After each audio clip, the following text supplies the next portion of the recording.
আসসালামু আলাইকুম সুপ্রদর্শক মণ্ডলী। সম্প্রতি জনাব আকিস বশির, বর্তমান অন্তর্বর্তীকালীন সরকারের উপদেষ্টা, পাট এবং বস্ত্র বিষয়ের সম্ভবত তিনি উপদেষ্টা হয়েছেন সম্প্রতি। আপনারা দেখেছেন কয়েকদিন আগে তিনজন উপদেষ্টা শপথ নিয়েছেন।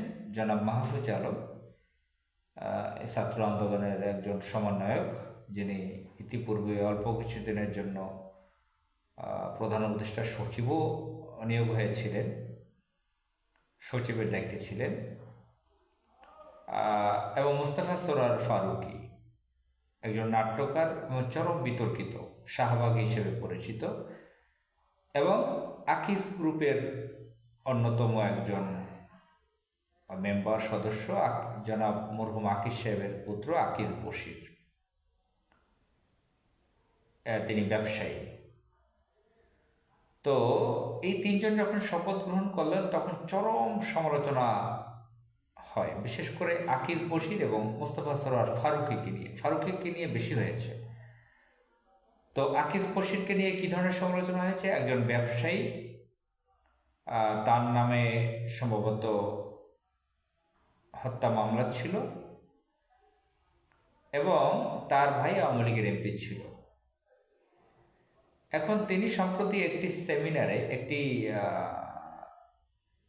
আপনার সম্ভবত পেট্রো বাংলায় কোনো একটা মিটিং ছিল, সভা ছিল, সেখানে তিনি বক্তব্য দিয়েছেন। বর্তমান জ্বালানি বিষয়ক উপদেষ্টা জনাব ফাউজুল করিম, তিনিও সেখানে ছিলেন উপস্থিত। তো তিনি সেখানে বক্তৃতা দিতে গিয়ে আবেগে কিছু কথা বলেছিলেন, সেটা যেন তাদেরই আকিজ গ্রুপের পণ্য ফ্রুটিকা খেয়ে যেরকম সত্য বলে দেয়, যেটা আমরা টেলিভিশনে বিজ্ঞাপন দেখেছিলাম যে ফ্রুটিকা খেয়ে সব সত্য বলে দেয়। তো তিনি 20 কোটি টাকা ঘুষ দিয়েছেন অবৈধ আওয়ামী লীগ সরকারের জ্বালানি খনিজ সম্পদ বিষয়ক প্রতিমন্ত্রীর কাছে 20 কোটি টাকা ঘুষ দিয়েছেন। তো প্রতিমন্ত্রীর নামটা তিনি উচ্চারণ করেনি। নামটা তো আপনারা জানেন, আমরা জানি যে নসরুল হামিদ, কেরানীগঞ্জ, নবাবগঞ্জ, ওইদিকে দোহারটোয়ার ওইদিকে বাড়ি।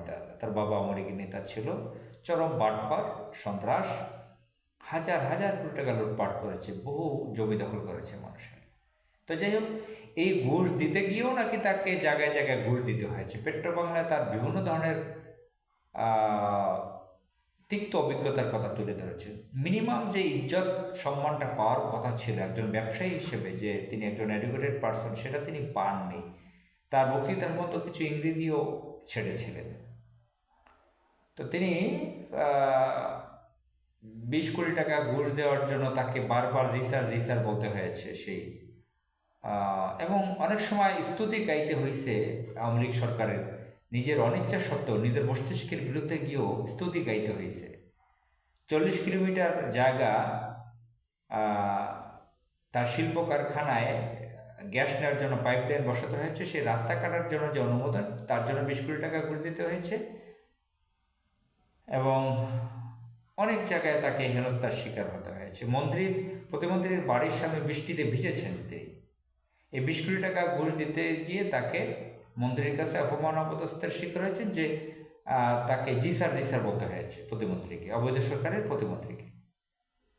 তো এখন আর এই অবস্থা হবে না, সকলের সম্মান থাকবে, ঘুষ দিতে হবে না, ইত্যাদি ইত্যাদি নানান কথা তিনি, আকিস বশির সাহেব, বর্তমানের বস্ত্র পাট বিষয়ক উপদেষ্টা আকিস সাহেবের সন্তান, তিনি এগুলো বলেছেন। আমি মনে করি তিনিও একজন অপরাধী, তিনি কাপুরুষ। তিনি কেন সাহস করে, যদিও দুদক ছিল আওয়ামী লীগের পরিচালিত একটি সংগঠন, তার সাহস করে দুদকে মামলা দেওয়া উচিত ছিল, বা কোর্টে মামলা দেওয়া উচিত ছিল, অথবা তাকে সাংবাদিক ডেকে তাকে সংবাদ সম্মেলন করা দরকার ছিল, তার প্রতিবাদ করা দরকার ছিল। কিন্তু কাপুরুষ। বাংলাদেশের এরকম বহু ব্যবসায়ী পরিবার আছে, তিনি কি তার এই কর্মচারীদেরকে ভালোবেসে যে এই শিল্প কারখানা না করলে তো মানুষের সংসার চলবে না, এরকম ভালোবাসা দেখিয়েছিলেন? এরকম ভালোবাসার মানুষ কি বাংলাদেশ কেন পৃথিবীর কোথাও আছে? এক্সেপশনাল দু একজন থাকতে পারে, আমরা দেখি না, আমি আমার চোখে দেখি না। তাদের পরিবারের ভোগ বিলাসিতা, তাদের সন্তান নাতি নাতকু, তাদের পরিবারের লোকজনের আরাম আয়েস বিলাসিতার জন্যই তারা শিল্প কারখানা করছে। অবশ্যই তাদের একটা প্রতিষ্ঠান নিয়ে আমাদের বলতেই হবে যে তাদের মগবাজারে আদ্দিন নামে যে একটা প্রতিষ্ঠান আছে, সেটা যশোরেও আছে।